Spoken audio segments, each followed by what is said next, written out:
Definitely আইনে সেই সুযোগ আছে।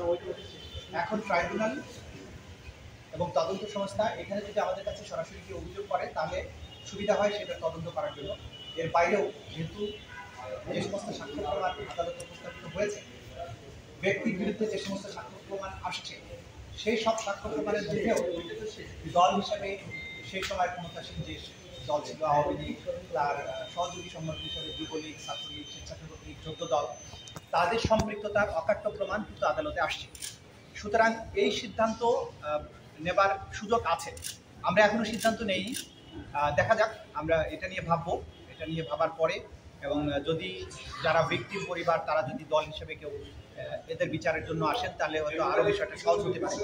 কিন্তু এই ব্যাপারে আমরা এখনো চিন্তা ভাবনা করিনি। চিন্তা ভাবনা করার পরে এই ব্যাপারে যথাসময়ে সিদ্ধান্ত গ্রহণ করা। আপনারা নিজেরা করার সুযোগ আছে কিনা? কেউ অভিযোগ না করলে আপনারা তো তদন্ত সংস্থায় আমাদের আইনটা হচ্ছে যে তদন্ত সংস্থার কাছে যদি কোনো ফর্মে তাদের কাছে ইনফরমেশন আসে, তদন্ত সংস্থা যদি জানতে পারে যে এই ধরনের অপরাধ কোনো ব্যক্তি অথবা কোনো গোষ্ঠী অথবা কোনো দল, কোনো সংগঠন, কোনো এজেন্সি করেছে, তাহলেই সেটার বিরুদ্ধে তিনি তদন্ত শুরু করতে পারেন। সুতরাং এটা সুমোটো করার সুযোগ আছে তদন্ত সংস্থার পক্ষে।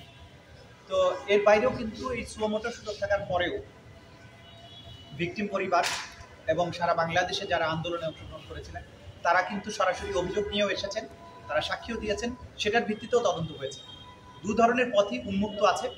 কোন পথে আমরা যাব বা তদন্ত সংস্থা যাবে সেটা যথাসময়ে হয়তো আপনারা জানবেন। কিন্তু এটা নিয়ে তো একটা অভিযোগ আছে, ইন্ডিয়ানের যে ন্যাশনাল ডেভেলপমেন্ট পার্টি ববি হাজারের দল, তারা আওয়ামী লীগ সহ 14 দলকে যে বিচার যে আবেদন করেছে, ঠিক আছে, সেটা হয়তো আমরা এত বেশি অভিযোগ এসছে যে সব কিছু মিলিয়ে হয়তো সেটাকে ওইভাবে সামনে আসেনি। নিশ্চয়ই তদন্ত সংস্থা সেটা যাচাই বাছাই করে দেখবেন এবং সেই অনুযায়ী ব্যবস্থা করবেন। কোর্টের সুমোটো যখন আর্গুমেন্ট করবেন কোনো একটা আছে কিনা কোর্টের ক্ষেত্রে?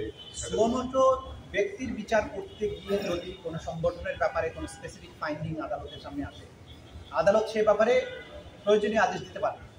কিন্তু একটা সংগঠনের বিরুদ্ধে স্পেসিফিক্যালি সংগঠনকে আসামি করে মামলা করার যে বিধান পরবর্তীতে আইনে সংযুক্ত হয়েছে, সেটার জন্য কিন্তু তার বিরুদ্ধে তদন্ত হতে হবে, তার বিরুদ্ধে চার্জশিট দাখিল হতে হবে, তারপরে ফর্মাল চার্জ দাখিল করতে হবে, সেটা আরেকটা প্রক্রিয়া।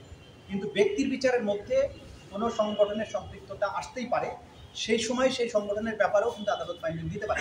দুটো রাস্তায় ওপেন আছে। দলের কি সাজা নির্ধারিত হয়েছে? যদি বলি তাহলে কোর্ট চাইলে এটা যখন সেখানেও কথা বলতে পারেন। আর যদি তদন্ত সংস্থা মনে করে দলের বিরুদ্ধে আলাদা করে তদন্ত শুরু করে তদন্ত অন্তে তার বিরুদ্ধে রিপোর্ট দাখিল করার মাধ্যমে একটা ব্যক্তির বিরুদ্ধে যেরকম মামলাটা আনুষ্ঠানিকভাবে চলে, দলের বিরুদ্ধে বা সংগঠনের বিরুদ্ধেও সেটা করা সম্ভব। সাক্ষ্য গ্রহণ তো এই সপ্তাহে শেষ হচ্ছে, আর যখন শেষ হবে তখনই বুঝবেন শেষ হয়েছে। দলের আমরা চেষ্টা করছি দ্রুত শেষ করার জন্য। আজকে যিনি দিচ্ছেন সাক্ষ্য, তারপরে ম্যাক্সিমাম হয়তো একজনের একটা সংযুক্ত সাক্ষ্য হতে পারে, এরপরেই ইনভেস্টিগেশন অফিসারদের। জনাব চিফ প্রসিকিউটর, সামনে যেহেতু নির্বাচনেরও খুব বেশি সময় নেই যে রোডম্যাপ দেওয়া হয়েছে, তো আওয়ামী লীগের নিষেধের প্রশ্নটা এই সময়ের মধ্যে আসছে এই কারণেই, এখন সময়ও বেশি নেই। আপনি চিফ প্রসিকিউটর হিসেবে এর মধ্যে আপনার সিদ্ধান্ত কি, মানে এই বিষয়টা আপনারা নিজ উদ্যোগে আনবেন কিনা? আমরা আমাদের তো নিজের থেকে সিদ্ধান্ত নেওয়ার দরকার নেই, আইন তার নিজস্ব গতিতে চলবে। আর নির্বাচন আসলো কি আসলো না বিচারিক কার্যক্রমে আমরা সেটাও আমাদের ভাবার প্রয়োজন নেই বা সুযোগ নেই। আইন নিজস্ব গতিতে চলবে। আইনের প্রয়োজনে, ন্যায় বিচারের প্রয়োজনে যখন যেটা করা দরকার হবে সেটা তদন্ত সংস্থা করবে, ট্রাইব্যুনাল।